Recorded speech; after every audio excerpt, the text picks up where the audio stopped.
This video is going to be talking about the parts of 9 and how we can take those parts and start adding them together to create larger pieces, which would then give us our basic facts that we need to work on.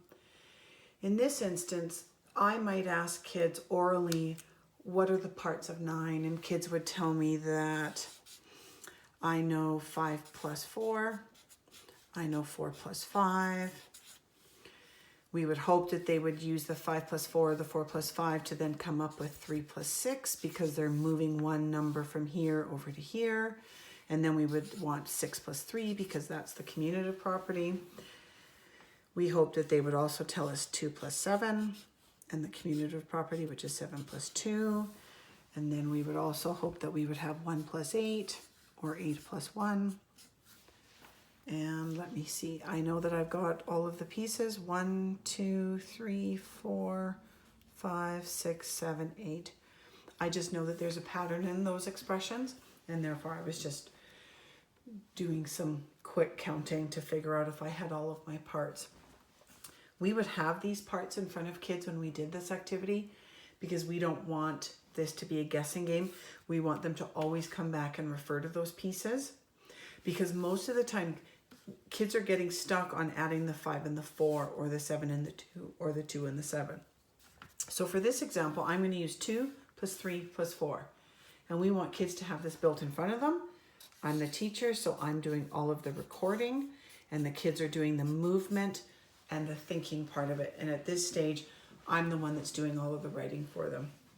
So if we had this expression, 2 plus 3 plus 4, and we know that those are the parts that came out of 9 because we've done some work with those, we would ask kids, so when you look at those 3 add-ins, what numbers do you want to add together? Most of the time, we hope that kids will say 2 and 3 to make us our 5. At that point, we would ask kids to push their bingo chips together. And the teacher would then write, well, now you have 5 plus 4. Can you see it inside your image? And kids would hopefully say yes. And we would then say, okay, so now we need to add those 2 add-ins together to create a total. Let's look over here on our list. Do we have 5 plus 4 over here? Yes, it's 5 plus 4, which equals 9.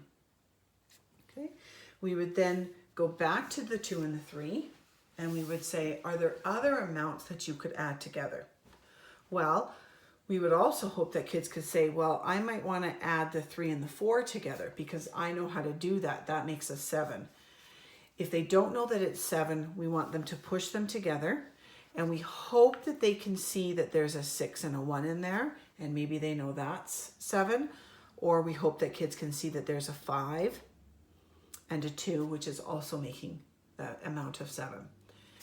But at this point, now we have 2 plus 7, and so we would write 2 plus 7. The teacher probably would have put brackets around the 3 and the 4. And now we've got 2 plus 7. Is 2 plus 7 inside of our list? It's absolutely. So therefore 2 plus 7 is 9. We're going to go back to 2 plus 3 plus 4. The other idea that we hope kids have is that they can take those numbers and say, you know what, I don't necessarily like 2 and the 3, but I do know that I can rearrange those to have 3 plus 2 plus 4. Again, kids have built that, and they're actually moving that 2 next to that 4 and adding it together. The teacher models putting brackets around it, and now we've got 3 plus 6. And is 3 plus 6 somewhere on our list? Absolutely. Okay, we go back to the very beginning, and maybe we want to extend this to having add-ins where we've got 4. So maybe we have 2 plus 2 plus 3 plus 1. So again, the teacher's going to model writing exactly what's in front of us. And kids might say, you know what, I want to add the 3 and the 3 together. So we get kids to push that together.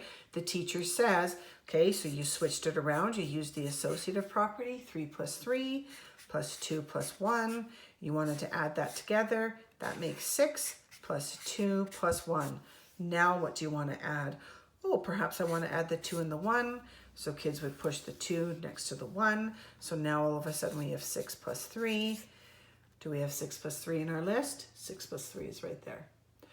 I would do several of these with kids, always going back to our original or recreating one with 4 add-ins, which gives you more variety on how to move numbers around and how to then add those smaller pieces into the larger pieces. Eventually, we want kids to do the movement and kids to do the writing of what they're doing in that expression. So perhaps you start with 3 add-ins when kids go back to doing the writing, and then you eventually move into this. But the idea is that kids are taking those parts and adding them together to get larger amounts, to eventually coming up with these parts, which then they know and practice to be the totals of 9.